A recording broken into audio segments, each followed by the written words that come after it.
అన్న జై భీమ్ జై భీమ్ జై భీమ్ అంటారు. అన్నివ్వండి, ఏం కాదు, జై భీమ్ అన్నివ్వండి, నో ప్రాబ్లం.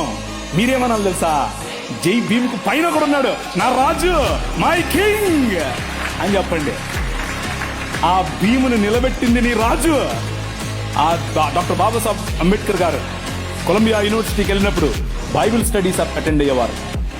రూతు పుస్తకానికి ఆయన వ్యాఖ్యానం రాశారు. He was a practising Christian. ఆయన ప్రాక్టీసింగ్ క్రిస్టియన్ అండి బాబు.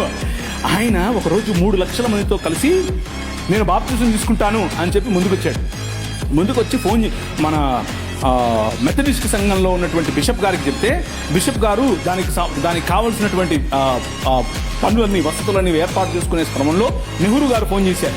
నెహ్రూ గారు ఫోన్ చేసి, ఏంటండి మీరు ఇలా చేస్తున్నారంట, ఇలా చేస్తే మీకు ఈ పొలిటికల్ అపోజిషన్ ఎక్కువైపోతుందని చెప్పాడు. చెప్పైతే మనోళ్ళు మాకొద్దండి, మీరు పొలిటికల్ కన్వర్షన్ అంట మాకొద్దు అని చెప్పి నెహ్రూ గారి ఒత్తిడికి లొంగారు. ఒక పక్క ఇంకొక ఆయనేమో గోషి కట్టుకుని నిరాహార దీక్షకెళ్ళాడు. ఏమని, నువ్వు వెళ్తే ఏ మతానికైనా వెళ్ళు కానీ క్రైస్తవానికి వెళ్ళొద్దని. ఆయన నువ్వు తప్పితే నాకేంటి, నేను యేసు ప్రభువుని అనుసరిస్తా అని చెప్పాడు. ఎవరు? డాక్టర్ బాబాసాహెబ్ భీమ్రావ్ అంబేద్కర్. ఇది నేను కొత్తగా చెప్పేది కాదు, ఇది హిస్టరీ. This is history. ఆ జై భీమ్ వాళ్ళకి తెలియదు. చెప్పండి, వెళ్ళి ధైర్యంగా చెప్పండి.